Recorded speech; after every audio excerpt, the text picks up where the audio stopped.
जी ने शौनक आदि ऋषियों से कहा कि पूर्व समय में माँ गंगा के तट पर धर्मराज युधिष्ठिर महाराज ने जरासंध के वध के लिए राजसूय यज्ञ को आरंभ किया। युधिष्ठिर ने भगवान श्री कृष्णचंद्र के सहित भीमसेन, अर्जुन आदि भाइयों के साथ अनेक रत्नों से शोभित मोती जड़ी हुई सड़क के तुल्य बड़ी विशाल यज्ञशाला बनवाई और उसके लिए सब राजाओं को अनेक प्रकार से जीत कर ले आए। एक समय गांधारी का लड़का राजा धृतराष्ट्र का पुत्र जो दुर्योधन नाम से विख्यात था, वह उस यज्ञशाला में आकर प्रांगण में जल की प्रतिमा देखकर वस्त्र को ऊंचा कर उस जगह धीरे धीरे चलने लगा। यह देखकर द्रौपदी आदि श्रेष्ठ स्त्रियां हंसने लगी और दुर्योधन आगे जाकर जल को भूमि जानकर उसमें गिर गया। यह देख सब राजा लोक तथा तप रूप धन वाले ऋषिगण और द्रौपदी आदि सुंदर नेत्र वाली स्त्रियां भी हंसने लगी।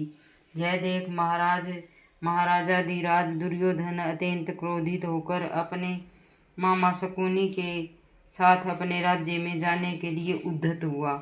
उस समय शकुनी ने अत्यंत मधुर वचन कहा कि हे राजन, आगे बहुत कार्य करना है, इसलिए आप महाक्रोध का त्याग करें। हे राजेंद्र, यज्ञशाला से अपने घर चलने के लिए उठिए, तब ऐसा ही सही है। यह कहकर राजा दुर्योधन यज्ञशाला से घर चला आया और सब राजागण भी यज्ञशाला से अपने अपने राज्यों में चले गए।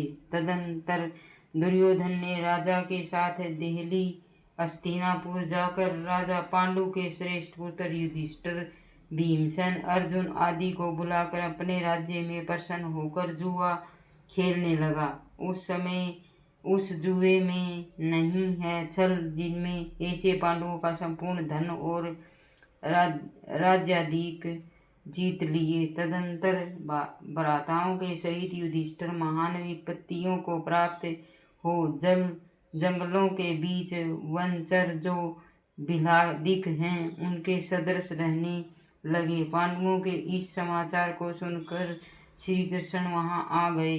सूत जी ने शौनक आदि ऋषियों से कहा कि दुख से अत्यंत दुर्बल पांडव लोग वन में रहते थे। महात्मा श्री कृष्णचंद्र को देखकर क्रम से पूजनादिक और प्रणाम कर राजा युधिष्ठिर बोले, हे प्रभु, भाइयों सहित हम आपको यह दारुण दुख प्राप्त हुआ है। इस दुख रूपी सागर से हम कैसे छुटकारा पाएंगे, सो कहिए। हम कौन से उत्तम देवता का पूजन करें अथवा कौन सा व्रत करें जिससे हमको राज्य मिले। हमारा हित हो तो आप ही की कृपा से होगा।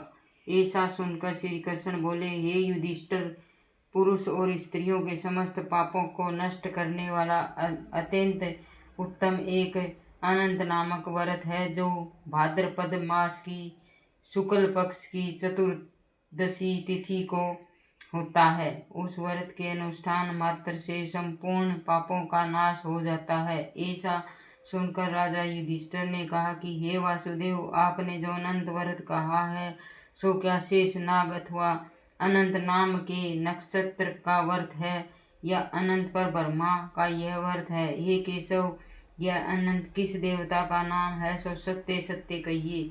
ऐसा सुनकर श्री कृष्ण बोले, हे धर्मराज, अनंत हमारा ही नाम है, इसे हमारा ही स्वरूप जानो। सूर्य आदि जितने देवता और कालादिक जो कहे जाते हैं, सब हमको ही जानो। और कला, काष्ठा, मुहूर्त आदि दिन रात्रि तथा यह सब जितने शरीरवान प्राणी हैं, तथा पक्ष, मास, ऋतु, वर्ष, युग और कालादि की व्यवस्था सब मुझी को जानो। यह जो मैंने कालादि कहा है, वह इस अनंत नाम से प्रसिद्ध है। वहीं मैं भूमि का भार अलप करने के लिए इस कृष्ण नाम से अवतरित हूँ। दानवों का नाश तथा साधु पुरुषों की रक्षा के निमित्त मुझे वसुदेव ने कुल में भी उत्पन्न जानो, आदि अंत मध्य जिसका नहीं, ऐसे कृष्ण विष्णु शिव वैकुंठ सूर्य चंद्र सर्वत्र व्याप्त ईश्वर मुझको जानो। हे युधिष्ठिर, नहीं है उत्तम जिससे ऐसा विश्वरूप जो योगी लोगों से ध्यान किया गया है, वह संपूर्ण रूप वाले अनंत हम ही हैं, जिससे 14 इंद्र, 8 वसु, 12 सूर्य, 11 रुद्र, 7 ऋषि, 7 समुद्र तथा वर्षादि सहित संपूर्ण पर्वत इन्हीं को जानो। और 27 नक्षत्र, 10 दिशा, पृथ्वी, 7 पाताल तथा भूर्मुवादिक 7 सौरग, यह सब हम ही हैं। इस विषय में कुछ भी संदेह न करो। ऐसा वचन सुनकर राजा युधिष्ठिर बोले, हे सर्वव्यापी भगवान, अनंत व्रत का माहात्म्य तथा विधि कहिए। अनंत व्रत का अनुष्ठान करने वाले प्राणी को क्या पुण्य और क्या फल मिलता है, वह भी कहिए। पूर्व काल में यह अनंत व्रत किसने किया, मृत्युलोक में किसने प्रकाशित किया, यह सब विस्तार पूर्वक हमसे कहिए। युधिष्ठिर का ऐसा वचन सुनकर भगवान श्री कृष्ण बोले कि सतयुग में सुमंत नाम का एक ब्राह्मण था। उसने वशिष्ठ गोत्र में उत्पन्न सुंदर दीक्षा नाम की भृगु ऋषि की कन्या के साथ वेदोक्त विधि से विवाह किया। राजन, दीक्षा नाम की स्त्री से समय पाकर अनेक सुंदर लक्षणों से युक्त एक कन्या उत्पन्न हुई। वह शीला नाम की अत्यंत सुशीला कन्या पिता के घर बढ़ने लगी। उसकी पवित्रता माता कालज्वर के दाह से दुखी हो और नदी के जल में प्राण त्याग कर स्वर्ग को चली गई। तदंतर उस सुमंतु नामक ब्राह्मण ने धर्म के नाम की एक सुशीला नाम की कन्या से विधि विधान पूर्वक विवाह किया। वह स्त्री नाम के ही सुदृश, दुष्ट स्वभाव, कर्कश वचन बोलने वाली और बड़ी प्रचंड थी। वह शीला नाम की कन्या पिता के घर गृह कार्य करने में बड़ी चतुर थी। वह आंगन बाहर दरवाजे के ऊपर, देहली के ऊपर स्वास्तिक, शंख, कमल के नीले, सफेद और काले अनेक प्रकार के चिन्हों को लिखकर देखा करती थी। इसके अनंतर इसी तरह बहुत दिन बीतने लगे, पर कौमारावस्था में प्राप्त वह शीला पिता के घर में बड़ी मंगल देने वाली हुई। उसको देखकर पिता सोचने लगा कि हम यह कन्या पृथ्वी में किस गुणवान वर को दें। ऐसा विचार करके वे दुखी हुए। उसी समय उत्तम वेदांग जानने वाले कौंडिन्य नाम के मुनि कन्या के लिए आए। वे बोले कि तुम्हारी गुण युक्त कन्या से मैं विवाह करना चाहता हूँ।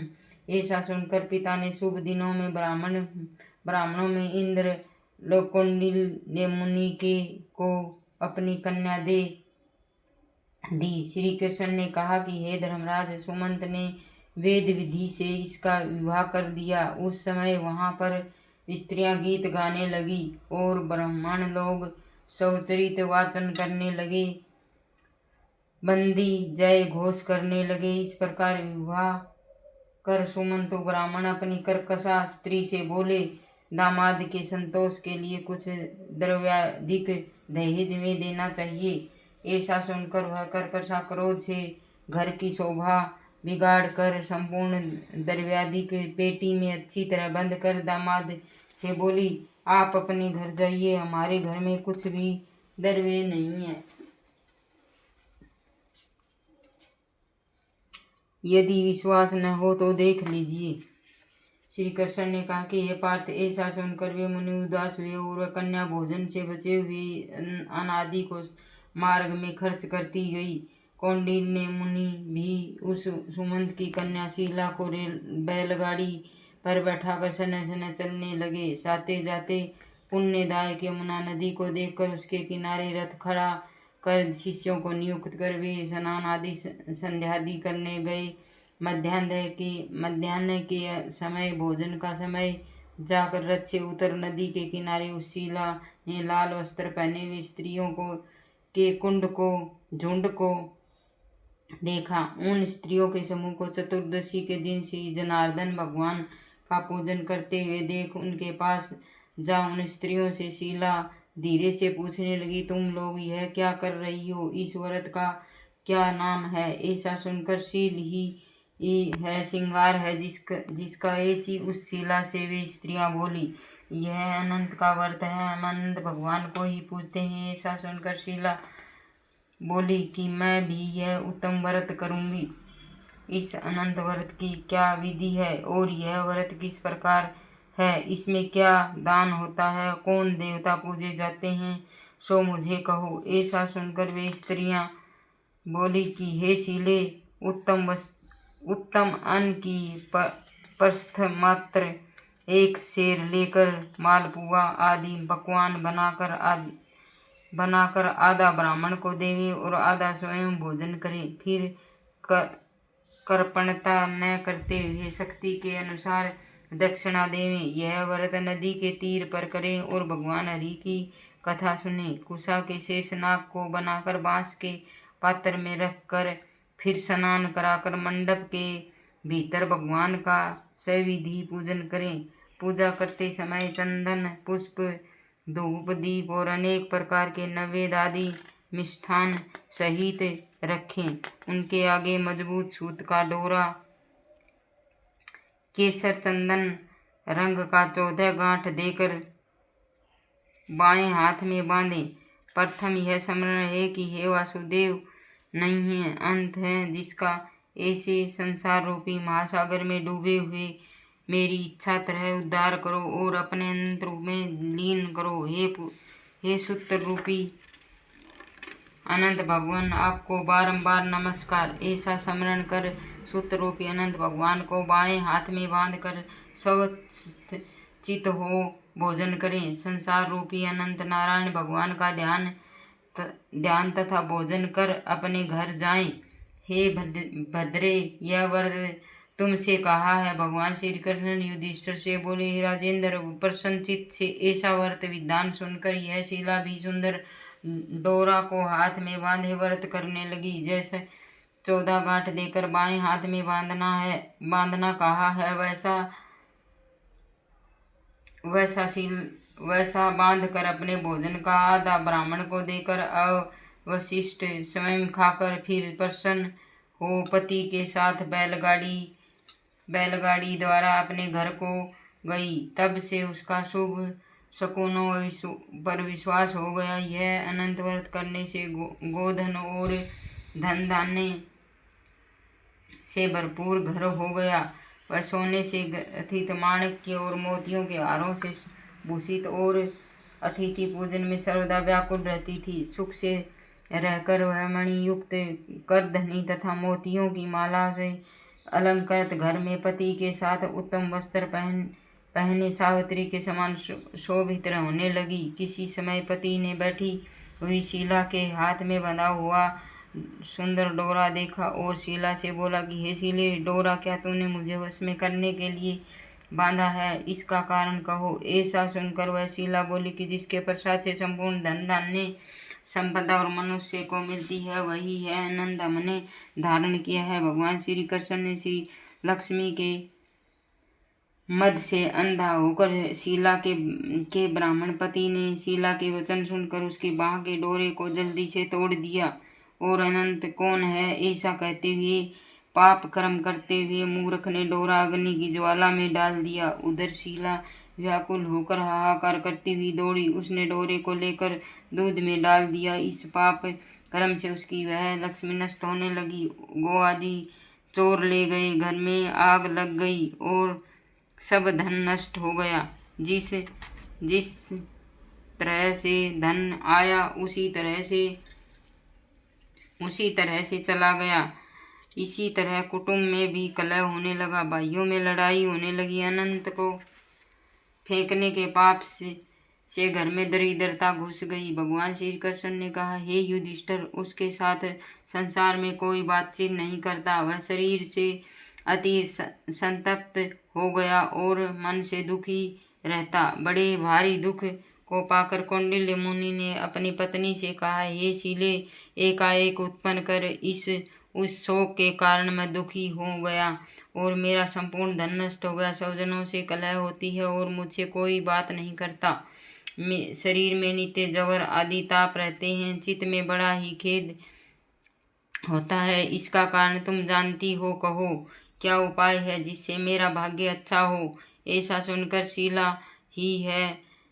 ही है आभूषण, जिसका ऐसा सुंदर स्वभाव वाली शीलापति से बोली कि अनंत फेंकने के पाप कर्म से यह सब हुआ है। हे भगवान महाभाग, उसके लिए आप उपाय करें, तब फिर सब ठीक हो जाएगा। ऐसा उसके कहने से वह ब्राह्मण मन से हरि भगवान की शरण में आया। इसके अनंतर वह कौंडिन्य मुनि खेद को प्राप्त हो वन को गए। वहाँ वे उत्तम ब्राह्मण वायु का भक्षण कर तप करने की इच्छा से उस परमेश्वर का ध्यान करते हुए सोचने लगे कि जिससे प्रसाद से मुझे धनाधिक मिला और उसके अपमान करने से मैं निर्धन होकर कष्ट को प्राप्त हो गया, मुझको अतिशय सुख दुख देने वाला धनाधिक हुआ। ऐसा चिंतन करते हुए गहन का वन में घूमने लगे। वहीं पर फला फूला एक आम का वृक्ष वह ऐसा था जिस पर एक भी पक्षी नहीं थे और करोड़ों कीड़े थे। उसे ने आम के वृक्ष से पूछा कि कहीं अनंत भगवान को देखा हो तो सौम्य कहो, मेरे चित्त में अतिशय दुख है। यह सुनकर वह आम का वृक्ष बोला, हे ब्राह्मण, मैंने अनंत भगवान को नहीं देखा। यह सुनकर वह दुखी होकर चल दिया। अनंत भगवान को कहाँ देखेंगे, ऐसा विचार करता हुआ घूमने लगा। इतने में बछड़े सहित गौ माता को देखा, जो वन में मध्य में इधर उधर दौड़ रही थी। भगवान श्री कृष्ण ने कहा कि हे पांडव, वह ब्राह्मण गौ से बोला कि तुमने अनंत भगवान को देखा हो तो बताओ। इसके बाद गौ बोली कि हे कौंडिन्य, मैं अनंत भगवान को नहीं जानती हूँ। उसके बाद आगे जाकर घास पर बैठे हुए वृषभ को देखा। उसे पूछा कि हे गोपति, तुमने अनंत भगवान को देखा है? वह बैल बोला कि मैंने अनंत भगवान को नहीं देखा। इसके बाद आगे जाकर बड़ी सुंदर देव पुष्करणी को देखा। उन बावलियों का जल उसमें से इसमें और इसमें से उसमें आता जाता हुआ अनेक प्रकार कल्लोल करता और कमल कलहार कमुदिनी आदि के पत्तों से युक्त होकर शोभायमान हो रहा है। भ्रमर, हंस, चकोर, बगुल आदि पक्षियों से सेवित उस पापी को देखकर ब्राह्मण ने उन दोनों पुष्करणियों से पूछा कि तुम लोगों ने अनंत भगवान को कहीं देखा? यह सुनकर वे दोनों पुष्करणी बोली कि हे द्विज, हमने अनंत भगवान को नहीं देखा। आगे जाकर उसी तरह एक हाथी और एक गर्दभ देखा। उन दोनों से भी ब्राह्मण ने पूछा कि क्या आप लोगों ने कहीं अनंत भगवान को देखा? ऐसा पूछकर ब्राह्मण निराश होकर उस जगह बैठ गया। हे राजन, वह कौंडिन्य जीवन से निराश हो बड़ा विकल होता हुआ बहुत गर्व और श्वास लेकर भूमि पर गिर पड़ा। फिर वह ब्राह्मण होश में आकर हे अनंत, ऐसा कहते उठकर चित्त में हृदय निश्चय करता हुआ कि मैं जरूर प्राण त्याग कर दूंगा। भगवान श्री कृष्ण ने कहा कि हे धर्मराज, उस ब्राह्मण ने प्राण देने के लिए वृक्ष में फांसी लगा ली।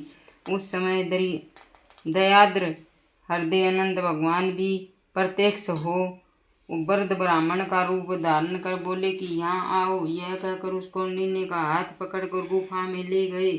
उस गुफा में कौंडिन्य मुनि ने एक नगर देखा जिसमें बड़े ही स्वरूपमान स्त्री पुरुष विद्यमान थे और शोभदायक दिव्य सिंहासन पर बैठे थे, जिनके अगल बगल शंख चक्र गदा पद्म और गरुड़ शोभायमान हो रहे थे। कौस्तुक मणि धारण किए, वनमालादि अनेक प्रकार के आभूषण धारण किए हुए विश्वरूप अनंत भगवान को उस कौंडिन्य मुनि ने देखा। अतिशय प्रकाशमान स्वरूप वाले भगवान को देखकर उनके आगे ऊंचे स्वर में से बोला कि हे प्रभु, आपकी जय हो। ऐसा कहकर तथा प्रणाम कर बोला कि हे नाथ, हे पुंडरीकाक्ष, हम पाप कर्म करने वाले, हमारी आत्मा पाप रूप है और हम पाप ही से उत्पन्न हैं। रक्षा करें, आप मेरे संपूर्ण पापों को हरने वाले हैं। उस मुनि का वचन सुनकर अनंत देव भी बड़े कोमल वचन से बोले कि हे विप्रदेव, मन डरो, जो तुम्हारे मन में हो कहो। ऐसा सुनकर कौंडिल्य मुनि बोले कि हे प्रभु, मैंने धन से उन्मुक्त हो अनंत का डोरा तोड़ दिया। उस पाप कर्म से मेरा धन नष्ट हो गया। घर में अपने कुटुंबियों से कलह होती है, जिस कारण मुझसे कोई भी नहीं बोलता। इस तरह दुखी हो आपके दर्शन की इच्छा कर मैं वनों में भटक रहा हूँ। हे देवेंद्र, आपने कृपा कर अपना दर्शन दिया। अब मुझ पर दया करके उस पाप की शांति का उपाय कहिए। श्री कृष्ण महाराज बोले कि हे युधिष्ठिर, भगत से प्रसन्न हो, देवता क्या नहीं देते। ऐसे उत्तम ब्राह्मण का वचन सुनकर अनंत भगवान कहते हैं कि हे कौंडिन्य, तुम विलंब मत करो, अपने घर जाओ और भक्ति से 14 वर्ष तक अनंत का व्रत करो। इससे संपूर्ण पापों से छूटकर पुत्र पौत्र को उत्पन्न कर इच्छित भोगों को भोग कर उत्तम सिद्धि को प्राप्त करोगे। अंत में मेरा स्मरण कर मुझको बिना संदेह प्राप्त कर सकोगे। हम संपूर्ण लोगों के कल्याण के लिए तुमको वरदान देते हैं। यह शिला का अनंत व्रताधिक श्रेष्ठ आख्यान है और कल्याण करने वाला अनंत व्रत जो प्राणी सुनकर किया करोगे वे शीघ्र पापों से छूटकर परम गति को प्राप्त होंगे। अनंत देव ने कहा कि हे ब्राह्मण, मेरे पास जिस मार्ग से तुम यहाँ आए हो उसी मार्ग से जल्दी घर जाओ। ऐसा सुनकर कौंडिल्य मुनि बोले कि हे स्वामिन, मैं जो पूछता हूँ सो बताइए। जंगल में घूमते घूमते मैंने कुछ कौतुक देखा। हे जगत गुरु, वह कहो, वह आम का वृक्ष कौन था, वह गो कौन थी, वह वृषभ कौन था, और कमल कुमुद कलहार से शोभित परम सुंदर बड़े जंगल में मैंने 2 पुष्करणी देखी, सो क्या थी। वह गधा कौन था, वह हाथी कौन था, और उत्तम वर्द ब्राह्मण कौन था। अनंत देव बोले कि वह आम का वृक्ष वेद विद्या को अच्छी तरह जानने वाला ब्राह्मण था। उसने शिष्यों को विद्या नहीं दी, इसलिए वह वृक्ष हुआ। और जो गो देखी थी वह बीज को खाने वाली पृथ्वी रही। और जो घास पर वृषभ देखा वह सत्यनारायण धर्म था। और धर्म अधर्म आदि जो कुछ भी परस्पर देती रहती है लेती रही। और वेद पाठ वाले ब्राह्मण को नहीं दिया, भिक्षुओं को भिक्षा नहीं दी। उस पाप कर्म से उन दोनों का जल आपस में इधर उधर होता है। गधा जो देखा वह क्रोध था, और वह जो हाथी था सो अभिमान रहा। वह ब्राह्मण जो रहा सो अनंत हम हैं। और जो गुफा रही वह कठिन संसार था। अनंत देव ऐसा बताकर उसी जगह अंतर ध्यान हो गए। वह सपन के समान देखकर उस जगह से मुनि अपने घर आए और 14 वर्ष तक अनंत व्रत कर जैसा अनंत देव ने कहा वैसा सब कुछ भोग कर अनंत ने वह अनंत देव का स्मरण कर अनंत लोक को चले गए। हे राज ऋषि, तुम भी यह कथा सुनो और व्रत करो। जिस प्रकार ब्राह्मण को 14 वर्ष में फल प्राप्त हुआ, तुमको भी उसी तरह अनंत देव की कृपा से सब इच्छित वस्तु एक ही वर्ष में कथा सुनकर व्रत करने से प्राप्त हो जाएगा। हे राजन, व्रतों में उत्तम व्रत मैंने कहा जिसको सुनो प्राणी सब पापों से छूट जाते हैं, इसमें संदेह नहीं, और हरि चरणों को प्राप्त होते हैं। हे कुल गुरु, मैं उत्पन्न युधिष्ठिर, जो शुद्ध विचार वाले प्राणी संसार रूपी गुफा में सुख से फिरने की इच्छा करते हैं, वे तीनों लोकों के स्वामी अनंत देव का पूजन कर डोरे को दाहिने हाथ में बांधते हैं।